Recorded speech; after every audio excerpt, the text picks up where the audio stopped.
What's going on, ladies and gentlemen? Baltmatrix here, and today we are taking a look at MakeToys Remaster MTRM-01 Cupola. So yeah, I kind of just caved in and picked this guy up at BigBadToyStore.com.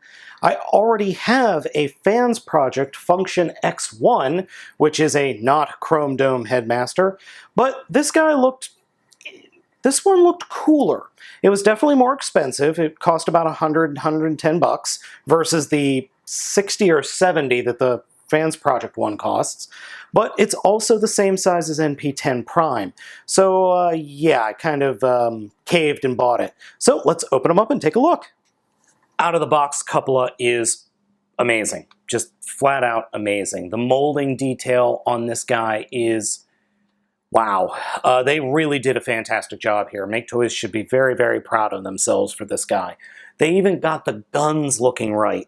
And more about the guns here in a minute. The figure itself stands very tall. Here is Armada Deluxe Class Starscream next to Cupola. I mean, it's huge. It is exactly the same size as MP10 Prime. I'll do a size comparison with him a little later. Robot mode, just about perfect. I have no complaints about the styling at all. He's even got die-cast. He has die-cast knees, die-cast wheels, and I think that these elbows, no, the elbows are not die-cast, but these parts back here are definitely die-cast. So this figure is weighty. He has some real heft to him. And he is definitely one of the most posable third-party figures I've gotten a hold of in a while. And it just kind of blows the Generations line out of the water. Head is on a swivel, and he has some up and down movement. Shoulders have a ball joint in the shoulder, in and out movement, forward and back movement, swivel above the elbow, 90-degree bend at the elbow, and then the fists themselves are able to turn, but not so much with the guns in them. Torso articulation, hips are on a ratchet joint, ratcheting swivel at the thigh, double bend at the knee. Then his feet are articulated slightly with a ball joint, and there's a little ball joint right here on the top of his foot for articulation as well. He is very, very well articulated. The only thing that breaks up the really good-looking figure has to do with the swivels here at the thighs. They are nice and tight and ratchety, but they have a tendency to open up a little bit too easily. The guns that Cupola comes with are very, very cool. They're nice, they're big, and they have painted sights. I mean, there's a little blue paint in there for the sights. That's awesome! He also, being a headmaster, has some statistics. Look at those stats. I have no idea what they stand for, but they're on die-cast piece of metal. Very cool. Cupola has something that I really do appreciate. Look inside his fist. You see that little indentation or little cutout on the inside of his hand? That is a channel for the handle on his gun to slide into. So you don't have the issue of, well, the hand doesn't close all the way so the gun flops around. The gun stays where it is. It doesn't flop around. That's a very good idea that other third parties and Hasbro should definitely steal. Now, being the homage to Chrome Dome that he is, his head sculpt is fan-freaking-tastic. It's super accurate and just looks wonderful. And he also transforms, of course. To start the transformation, what I like to do is just turn the figure around and grab the legs and fold them out and down a little bit, and then grab the arms and pull them away from the body, thus loosening the back of the head to fold up over the eyes, and then just extend the figure out, and there we go. Just looks... Cupola's headmaster is very, very nifty and very well detailed. It just looks freaking awesome. He has 2 points of articulation in the arms, 2 points of articulation in the legs, no head articulation or torso articulation. Size-wise, he is exactly the same size as some of the Target Masters from the Legends class Generations line. Just love this little dude. He looks so good. And here's the size comparison between Cupola and MP10 Prime. You're definitely getting a big figure here. Cupola's transformation is no joke. This is an incredibly involved transformation that's going to have his entire torso extend away from the body and then collapse back upon the legs section. So let's go ahead and get into it. To start off with, we're going to start with the legs. Specifically, we're going to start with the rear part of the legs. We're going to take these sections in the back of the legs and flip them out, and then flip up the sections that are hidden away within the hollow point of the legs. Then we're going to take the legs and straighten them out completely and make sure they're fully ratcheted back into place, and kind of take these feet sections and fold them up into the bottom of the feet, or the bottom of the legs, I should say. There's a little tab there that we just get this all folded up and get that tabbed into place. Same way over here, the tab that I'm speaking of is right here at my thumb. So we just kind of get that up into place. A little easier said than done sometimes. And then we combine the legs together and reach under here and snap these bits together as well. So this is kind of it for the legs for right now. Don't worry, things are going to get a lot more complicated.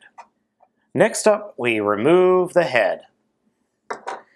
And then we take the wheels that were on his hips and swing them down into these channels. Next, we're going to come to the back of the vehicle mode, or back of the robot mode, not the vehicle mode, and flip up the canopy. These sections that are just underneath the canopy will unpeg and flip forward. Then this whole back section can flip up, but before we do that, we first have to come to the arms and the shoulders and pull them out and fold them up. So pull them out and fold up.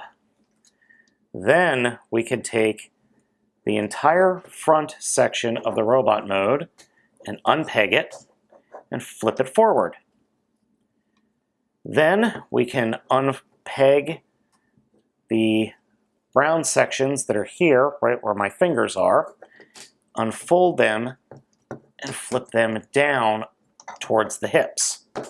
Now we can flip up the head unit, or the head area, shoulders, and then unfold this whole unit even more, like this. Once we do that, we take this entire section that was the shoulder section and the canopy and flip it 180 degrees.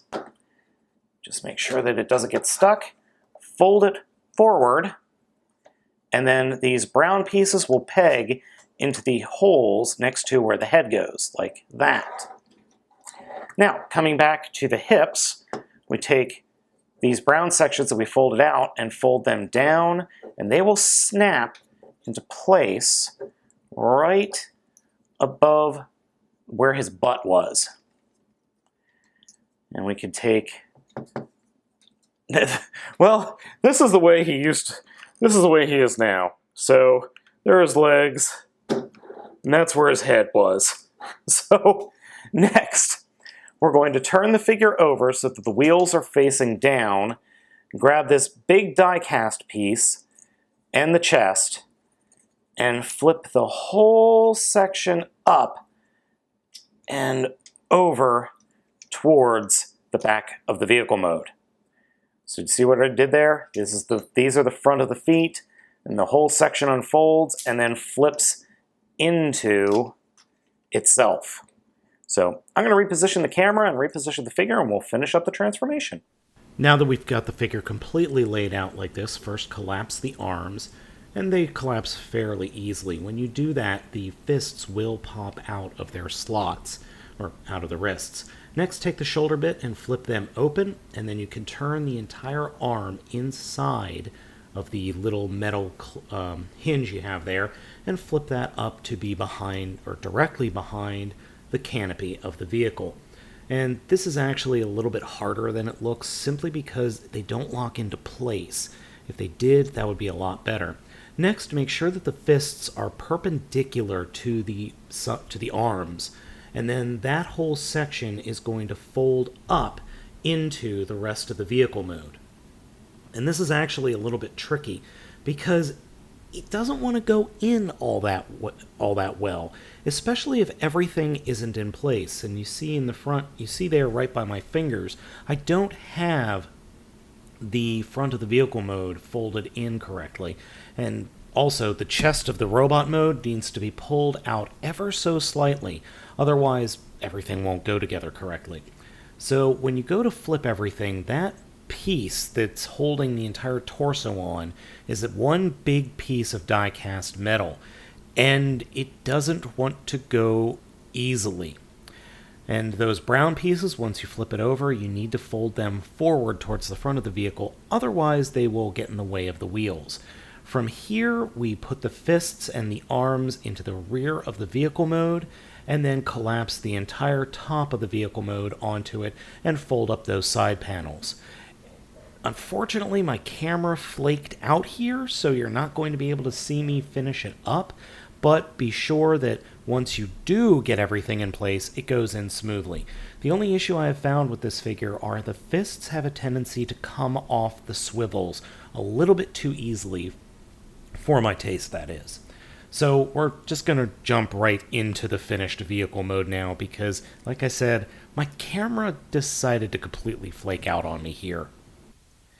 Cupola in vehicle mode is really, really awesome. It really does feels like a more modern version of an already really awesome G1 figure. The tires are rubber, and it rolls with no problem whatsoever.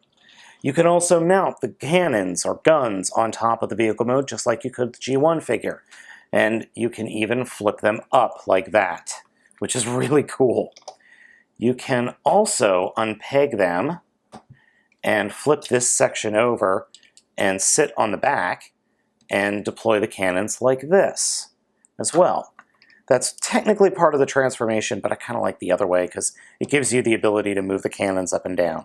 So you can also do it like this, which I like a lot, but I like the other way better. The only issue I have with it is getting these little cannons out, and this red section is supposed to flip back, and it doesn't really hold together well. As you can see, with opening up the canopy, the little driver dude is able to drive with no problem whatsoever. Except, you know, getting him in there and getting him out is a little bit of a pain in the butt. Hey, there's even room for another little dude. And I have him driving on the left-hand side of the vehicle because I live in America and we drive on the left-hand side of the vehicle. Not only that, the left-hand side of the vehicle is the only one with a molded steering wheel. Right-hand side does not have said steering wheel. Cupola is a fantastic third-party figure, and MakeToys should be very proud of themselves. They have made probably the best third-party Chrome Dome ever. I would be very hard-pressed to see another company make a better figure than this. Yes, his transformation is involved, but I'm okay with that because the robot mode is phenomenal, the vehicle mode is great. There's very little of this figure that I can even think of improving. Hell, the thing even has die cast in it. If you are a fan of third-party figures, you have to pick this one up. It's just a must-have, and I cannot wait to see MakeToys come out with more of the Headmasters. I'm really looking forward to seeing if they could do some more of the Autobot Headmasters, especially the ones that were the junior Headmasters. I want to see those as well. So gang, I hope you have enjoyed this video review. I picked this up at BigBadToyStore.com, and you can too. As always, I'm Baltmatrix, asking you to like, comment, and subscribe, and please be sure to stick around for my next video review.